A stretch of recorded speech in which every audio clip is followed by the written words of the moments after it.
I wanted to say that I really agree with the idea that privatization severs a person and reduces meaning, what you had said. But I was wondering, I think that there are complications in terms of how religion or belief works itself out in terms of policy and politics, like state and church type debates, especially taking in the history of how religion in the past has sort of been used as a means of control or oppression and various other judgments and stuff like that. And still we see that today in different realms. I'm just wondering if you could comment on that. I'll do my best. Thanks. I think I follow what you're saying. Okay. Religion has not had an uncheckered past. Mm-hmm. And that's true of almost every major religion. Not all of them. Some of them have never imposed it in the sense of a moral law or something like that. But Christendom has had its tragic past. Same with, I think Islam has had it, Hinduism has had it. All of these major religions have had that kind of a checkered past. But you have to be sure of one thing. You never ever judge a worldview by its abuse. Mm-hmm. You always have to judge it by its assertions and its affirmations. When Jesus was in this world, it is very interesting that the disciples who followed him had one desire of him. Number one, that he would take control of the politics. They wanted to make him king. And what is so fascinating about the Lord Jesus is he said, my kingdom is not of this world. He said, otherwise my servants would fight. He said, my kingdom is from another place. And then when he told them of the manner of death he was going to die on the cross, they were outraged because the cross was the most heinous kind of torture inflicted. How dehumanizing. I have actually had Islamic scholars say to me across the table, how can you believe that your God was dehumanized like this and so embarrassed by a handful of people and so on. So the disciples had the same reaction and said, this is not the way you're going to die. And Jesus looked at them and said, you are not minding the things of God. The interesting thing is, Jesus never came to impose a political infrastructure upon a society. He came to change the hearts and minds of men and women who then in turn could change their society. The salt and light work at an inner level. My belief in this is to impose a carte blanche, a kingdom ethic on a society is not only impractical, it may not be even something God has ever asked us to do, because love for God comes from free will, not from imposition. Mm-hmm. But I do believe this, that young men and women today should learn to do their philosophical and theological homework and move within society in professorships, in places of government, and in places where culture is molded and shaped, and have a voice of reason in there. And then in the open marketplace of ideas, hopefully the voice of reason will triumph, either by showing how it works or by showing how it doesn't work when it fails to be applied. Now, Christ never formulated that political structure in his time. He just told them to go into the world and preach the gospel and to make disciples of all people. When God changes your heart and God changes my heart, we also become gracious to the other person who doesn't agree with us, and we cannot legislate all of morality. I think some non-negotiables, for example, I know Canada and the US have all these points of tension going on these days, and it troubles me because I'm from both parts of the country, the world here. My wife's from Canada. I'm a Canadian citizen. I live in the United States. And when I studied the documents of the founding of the United States, they're fabulous, fascinating documents.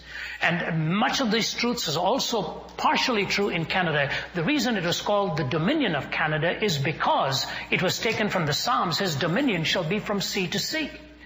Now, in the United States, when some truths are self-evident that all men are created equal, and words like sacred honor, words like providence, and all these words are found in the nature and the God of nature, there was a Judeo-Christian worldview. I don't think I'm saying anything volatile when I say this, although it may be seen as volatile. A pantheistic worldview would never have brought a country like this into being. I don't think this is also wrong, and I've talked to Islamic scholars and asked them this question. Do you think Islam would have brought a nation like Canada, the United States into being? No. So then what is the worldview that brought these nations into being? Somewhere There was that Judeo-Christian framework and that tradition. I'm not saying they are Christian nations. I'm saying there was a scaffolding of a Judeo-Christian worldview. And that's why I think it is something that needs to be preserved. This nation and the United States are two very special nations, as the United Kingdom. They have a great responsibility to the world, and I hope the Judeo-Christian scaffolding can hold true. That's my answer to you. Yes, sir. Yes. My question is related to the previous question in some sense. I would like to ask you about the separation between church and state. Right. More specifically, if you could maybe expand and try to define what is meant by that, and whether you agree or disagree with this idea. And also referencing to some of the things that you mentioned in your talk, the lady who banned Christmas tunes from school, which I also agree is kind of, it just doesn't make sense to me.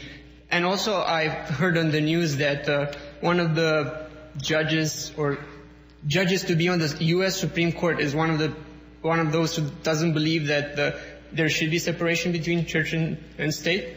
So, okay, thanks. Appreciate that. I was invited to speak in the home of Enver Hoxha, the big strong man of Albania. And this, what I'm saying to you is a preamble to my answer to you. And Hoxha, of course, mandated atheism, and Albania was known as the most atheistic country in the world. I lectured to a packed university audience, and it was fabulous to see the students respond. I was picked up then by a member of parliament who had me impromptu come and speak to the entire member of parliament there, which I did, and then went and met the new president, who was a cardiologist. We were in his home. He's a tall gentleman. He looked at me and he said, Dr. Zacharias, he said, we have tried to run our country our way. We have failed. It is time now for us to try and run it God's way. This is a man from the most atheistic country in the world telling us that face to face. When you look at the practical dogma of the separation of church and state, which is completely misrepresented now, and that dogma, as you know, is not in Canada. It is a doctrine distinctively in the United States. That proviso was made to keep the state from interfering with the church.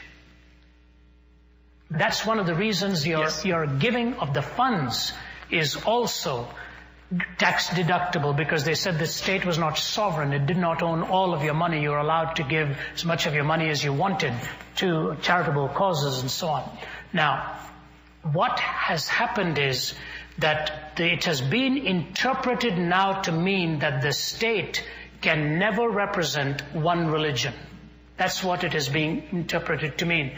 So that if a person is asked to pray, or if a person is given a chaplaincy to the Senate and so on, they are more and more balking at the idea that this ought not to be a Christian, this ought to be any number of faiths that we have and so on. And as a result, the doctrine of separation of church and state has been completely lost in the shuffle of what it originally meant. Now, does the reverse hold true? Does that mean that the church has a right to dictate to the state? The answer is no. The church has a right as Christians to voice its opinion to the state and ought not to be barred from the public arena of debate. And to voice its opinion, they are equally entitled to that. Then let the electorate decide on the issues that comes in a democracy or a republic. You have this kind of opportunity for the individual to express himself or herself. Now, here's what I want to say to you on this.